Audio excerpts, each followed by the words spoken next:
Prologue, Cape Town, South Africa. What do you mean, you're pregnant? What about your studies? We were going to wait, Bronwyn, remember? Just tell me you're joking? Bronwyn felt her husband's furious words strike her like boulders. She stared up into his livid face and didn't recognize the man standing in front of her. He was shocked, that was all. He was thrown by her news. Her words would sink in soon enough and he'd go back to being the man she adored, the wonderful man to whom she had entrusted her heart. She just needed to give him time to get over his shock. The more she tried to rationalize his inexplicable reaction to what should have been joyous news, the more the insidious little voice in the back of her mind kept telling her that she was lying to herself. This was a side of Bryce that she had never seen before, one that he had never allowed her to see, and she was terrified of what that said about their 2-year marriage. I know that it's sooner than we'd planned, she said softly, trying to maintain an even tone of voice. But this is the reality of our situation now, and it can't be changed. We're having a baby, Bryce. Don't you get how wonderful that is? I can't believe you did this. I can't believe you would stoop to this, he gritted out bitterly. This was supposed to be a joint decision. I'm not ready for this, Bronwyn. I don't want a kid, damn it. But it's our baby. We made it together, she protested, trying and failing to keep the pain and confusion from her voice. She tried to find a glimmer of her kind and loving Bryce beneath the mask of anger and frustration that he was displaying, but he wasn't there. She wondered if he had ever been there. You mean you made it, without my consent? He could barely meet her eyes, and she was grateful for that because the tears that she had been struggling to keep at bay were finally winning the battle. I don't know why you're being like this, she cried. I didn't plan this, it just happened. Our birth control failed. I asked the doctor and he said that if I'd had a stomach virus or anything like that it could have provided a window of opportunity. And remember? I was sick a couple of days before your company party 3 months ago. He strode out of the conservatory without a word and she followed him as he made his way downstairs to their en suite. She watched in sick disbelief as he opened the medicine chest and yanked out her birth control pills. What are you doing? She tried to maintain her composure as he counted the pills left in the box and felt the hope that she had been clinging to shrivel up into a tiny ball inside her chest and die. She felt nauseated as she watched the man she had married turn into a monster right in front of her. Slowly the confused mortification turned to fury. How could he do this to her? How could he humiliate her like this? God, have you been chucking pills down the drain every night? He wondered out loud, and she found herself almost hating him for asking the question. You know I wouldn't do that. Do I? Well, I obviously don't know you as well as I thought I did, do I? Of course you know me, Bryce. She tried to appeal to the reasonable man who had to be in there somewhere and laid a tentative hand on his rigid forearm, but he yanked his arm away and turned away from her. Get out of here. He whispered harshly, and Bronwyn felt something give way and break at those 4 words. What? She must have misheard him.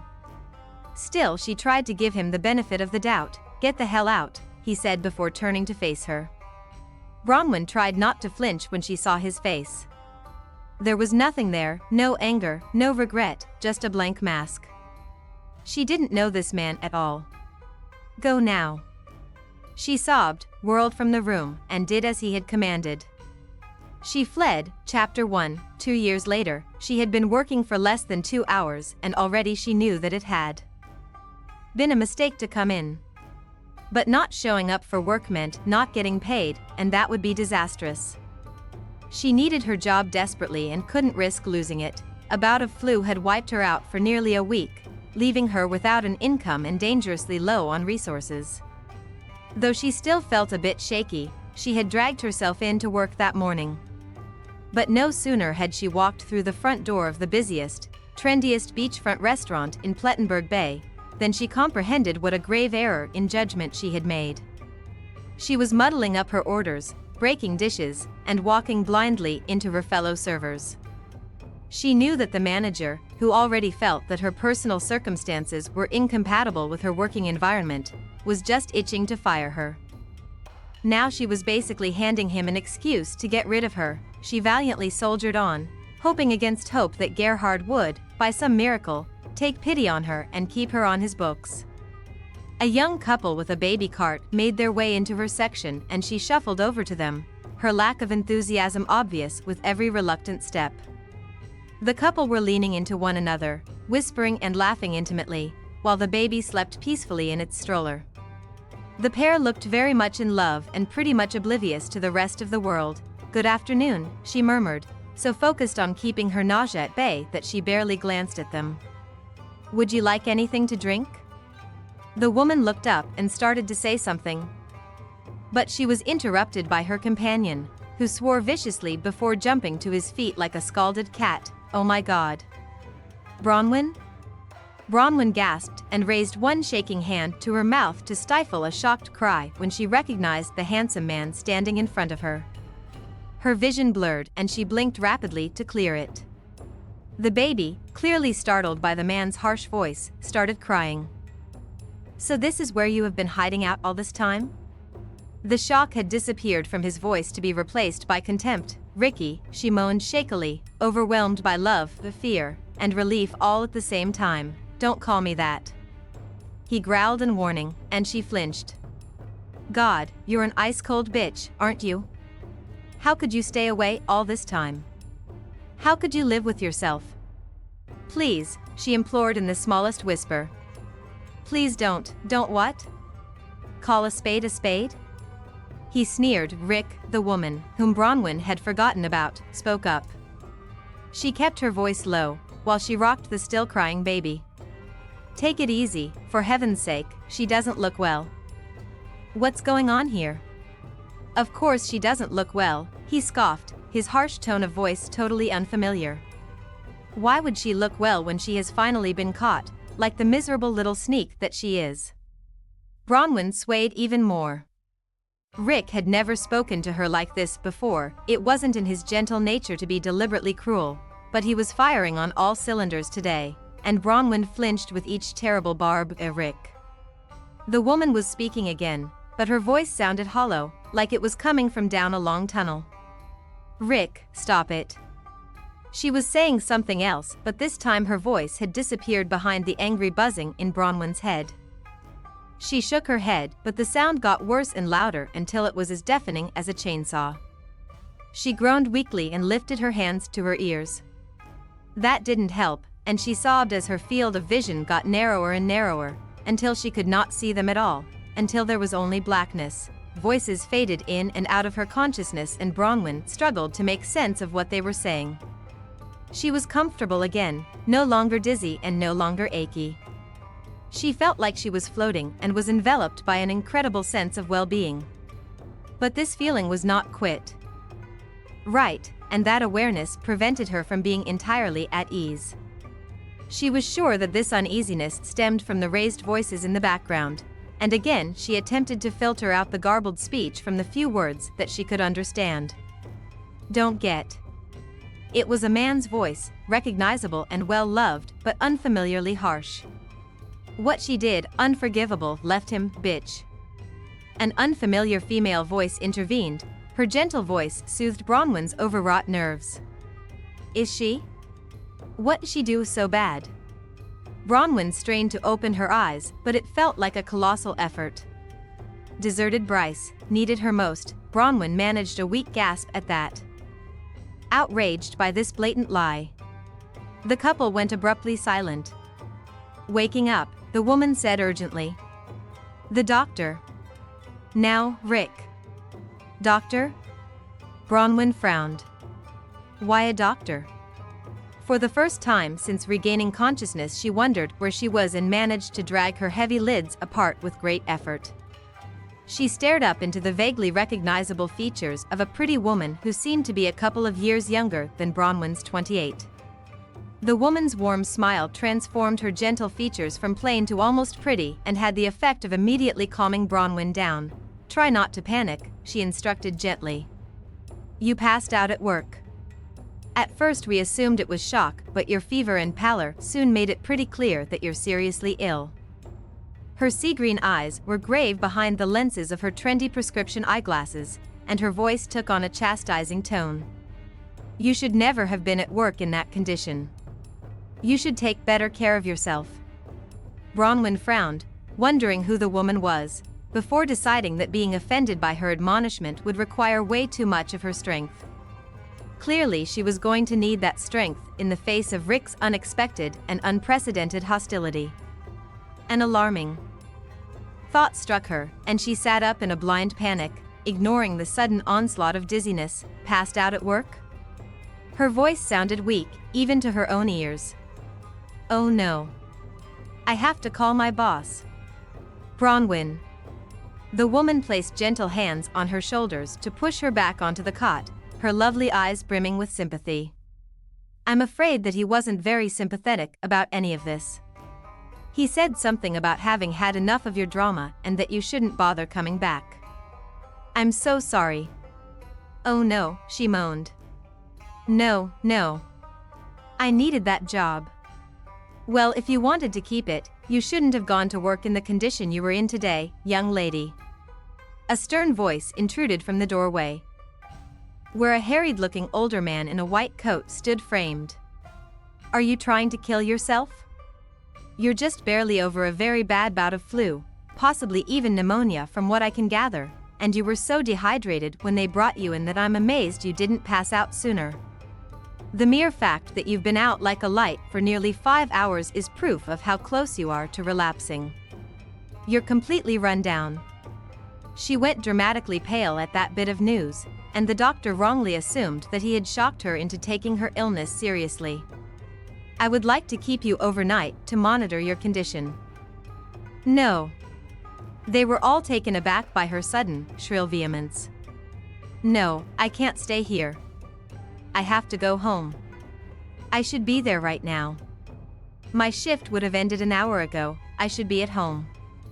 That would be stupid and downright dangerous in your condition, Mrs. Palmer, the doctor admonished, and Bronwyn's world reeled. What did you call me? She asked in a shocked whisper. He called you Mrs. Palmer, Rick taunted from where he stood in the doorway with his arms folded across his broad chest. That is still your name, isn't it? She stared at Richard Palmer helplessly, not knowing what to say and suddenly hating him with a ferocity that shook her. Well? He prompted sarcastically. And she nodded mutely, not understanding this hostility from someone who had always loved and respected her. Please. She whispered. Please, Rick, I have to go home. You're going home all right, Rick informed her coldly. Just as soon as it can be arranged.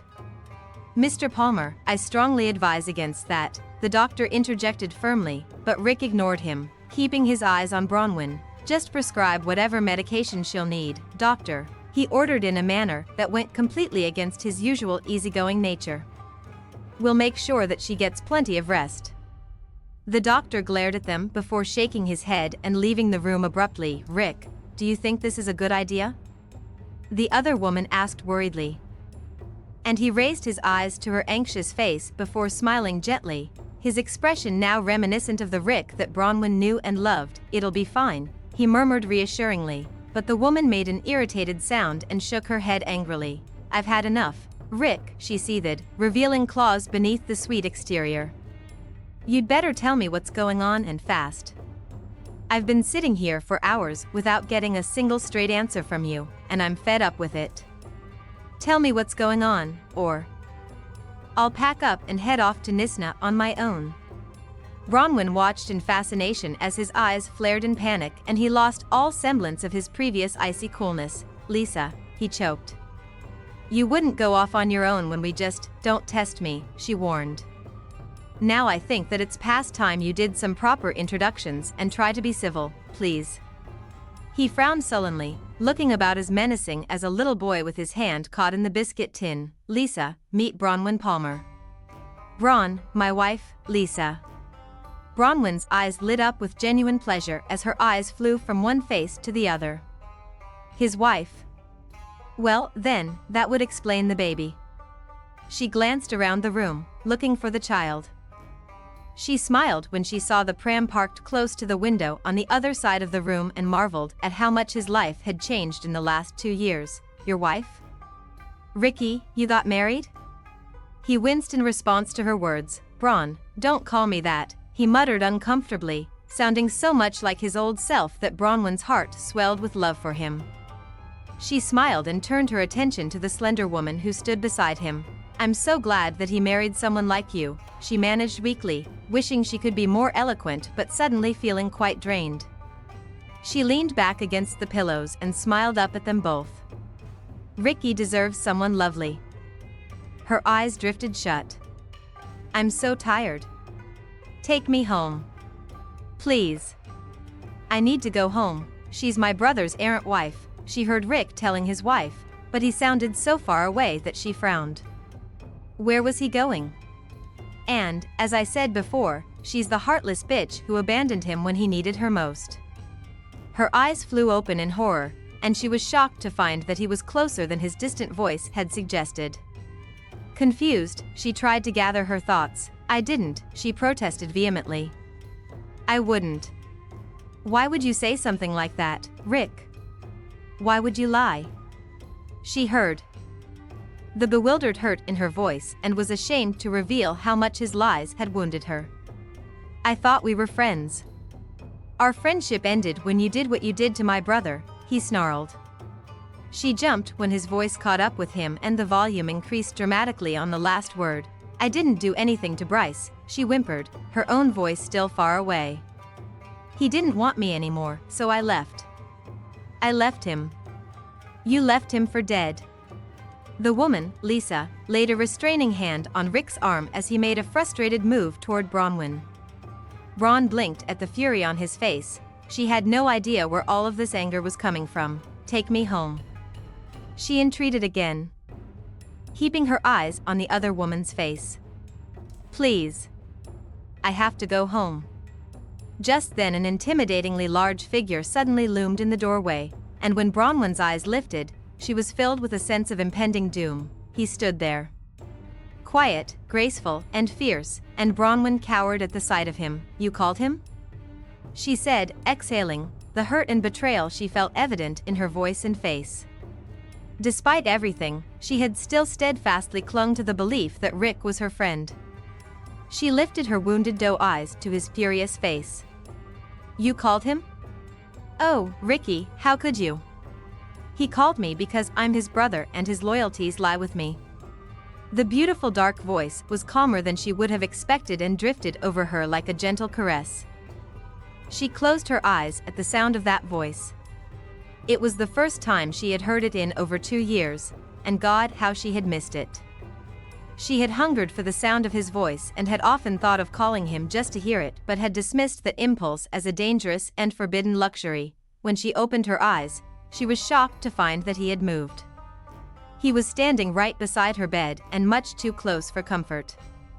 She shifted somewhat, lowering her eyes to the bed covers, afraid to meet his glacial gaze. She was terrified of what she would see in those eyes and sneaked a peek at him from beneath her half-masked lids. He was so big. She had forgotten that about him, forgotten the sheer bulk of this man who had once been her love and her life. He stood 6'4" and had the brawn to match the height, huge shoulders, trim waist, and slim hips. He resembled a Norse god of old with the darkly golden hair and the grim features that looked carved from granite. The only hints of softness in that roughly hewn face were his long, long lashes and his beautifully shaped mouth. She had always wondered what a gorgeous, successful man like him had seen in a plain nobody like her. She was an awkward and gangly woman who had long legs, a skinny body, and the gracelessness of a giraffe. There was nothing remarkable about her, save that a man like Bryce Palmer had chosen her to be his wife, had seemed to love her and want her. He looked older than his 33 years. He had obviously aged since she had last seen him, but it wasn't unflattering and it added even more character to an already strong face.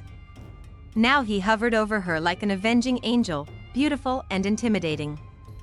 He had all the power in the world to hurt her and, according to him, all the reason on earth to hate her. Look at me. He hissed furiously. She lifted her head to meet his cold eyes head-on and quaked before the sheer, unadulterated hatred she saw there. You took everything from me when you left. You stripped me of all dignity, left me bleeding by the roadside, and you never once looked back. I will never forgive you for that, Bronwyn. You told me to go, she defended herself weakly, looking down as she spoke, and was shocked when his huge hand reached out and grasped her fragile jaw. His grip was so unexpectedly fierce that she cringed a bit. She sensed Rick moving to intervene, but Bryce let her go abruptly. Look at me when you talk to me, he gritted out savagely. You did this to me. The least you can do is look at me when you have something to say. Bryce, she managed weakly, looking up at him, even though it terrified her to meet his eyes. You told me to go. Remember? He made an impatient sound and turned his back on her. Bewildered, she stared at the broad expanse of his back and tried again, tears spilling from her eyes and her voice thickening with despair. You didn't want me anymore. You said. I tricked you, said, where is my baby? He cut through her words coldly, spinning around to face her again, his eyes locked onto her tearful face with an intensity that unnerved her. She was aware of Rick making a shocked sound and Lisa quietly taking the stroller and leaving the room. Where is the child you so cruelly deprived me of knowing? The tears streaming down her face did not move him at all, and his vicious gaze was unwavering. Please, she whispered, and his eyes dropped to her mouth. Please, Bryce, you said you didn't want a child, said I'd tricked you. I don't understand why you're being like this. For God's sake, Bronwyn, he all but shouted, suddenly and quite spectacularly losing his cool. You knew that I was angry. You knew that I would calm down eventually. But you chose to run out of there, chose to jump into your car when you weren't the best of drivers, and then you sped down that hill so fast that I was terrified you'd kill yourself. You knew that I'd follow. He gritted his teeth and tilted his head back, and she could see the muscles in his neck and throat work as he forced himself back under control. It took him longer than she would have expected. Bryce had always been quite adept at mastering his temper. Not this time, it seemed. While he managed to damp down the rage, she could still feel it simmering dangerously below the surface, and it unsettled her. She didn't quite understand where all this anger was coming from.